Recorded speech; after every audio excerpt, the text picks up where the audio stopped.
ఉత్సవం మొదలవుతూ ఉన్నాయి. వాస్తవంగా మనం ఉగాది రోజున రాట ఉత్సవాలతో కూడా మనం మొదటగా ఈ కార్యక్రమానికి అంకురార్పణ చేసుకున్నాం. ఈ రోజు ఉత్సవాలు మొదలవుతున్నాయి.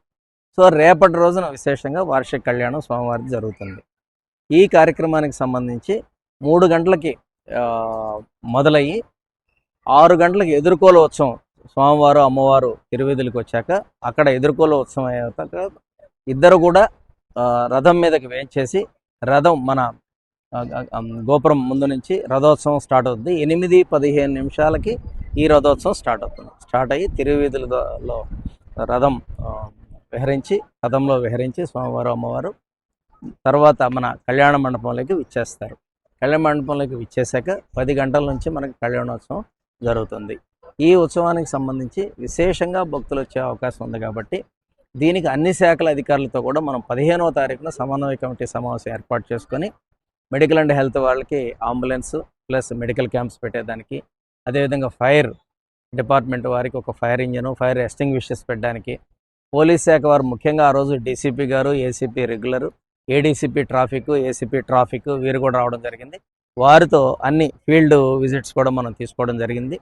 తీసుకొని ముఖ్యంగా రథం వచ్చేటప్పుడు స్లోప్ ఏరియా, ముఖ్యంగా స్టార్టింగ్ స్లోప్ ఏరియా, తర్వాత మన టువర్డ్స్ నార్త్ సైడ్ వచ్చినప్పుడు అప్ ఏరియా ఉంది కాబట్టి ఇక్కడ జాగ్రత్తలు తీసుకోవడానికి, అదేవిధంగా రోప్ పార్టిషన్ పెట్టుకోవడానికి, ముఖ్యంగా భక్తులకు విజ్ఞప్తి ఏంటంటే ఎవరు కూడా రథం దగ్గరలో ఉండకుండా ఏవైతే బారికేడ్స్ ఏర్పాటు చేసామో బారికేడ్స్ లోపల నుంచి ఈ రథోత్సవాన్ని తిలకించాలని చెప్పి మీ ద్వారా అందరికీ విజ్ఞప్తి చేస్తూ ఉన్నాం.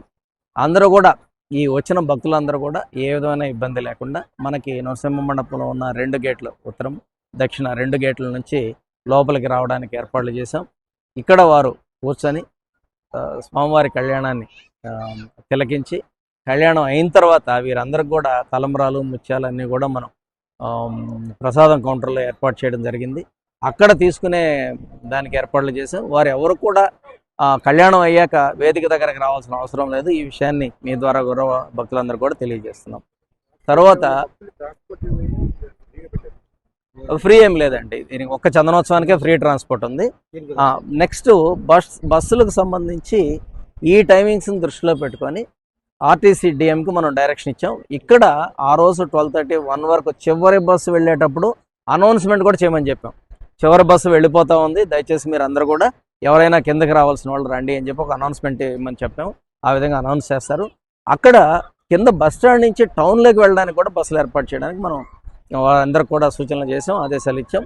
వారు దానికి అంగీకరించారు. ఆ విధంగా కూడా చేస్తూ ఉన్నారు, ఏ ఇబ్బంది లేదు. అదేవిధంగా సుమారుగా మనకి ఒక 30,000 వరకు రావచ్చని అనుకుంటున్నాము.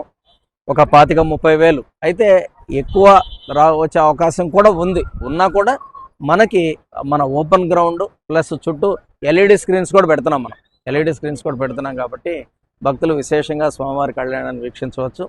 మార్నింగ్ ప్రసాద కార్యక్రమం, అన్నదానము, తర్వాత సాయంత్రం కూడా వీరికి 10 గంటల వరకు సాయంత్రం మొదలైన అన్నదానము.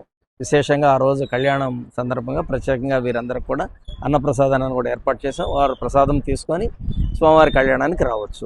రెండవది ఆ రోజు దర్శనాలు 3 గంటలకు నిలుపుదల చేస్తారు. 8 గంటల నుంచి 10 గంటల వరకు దర్శనాలు ఉంటాయి.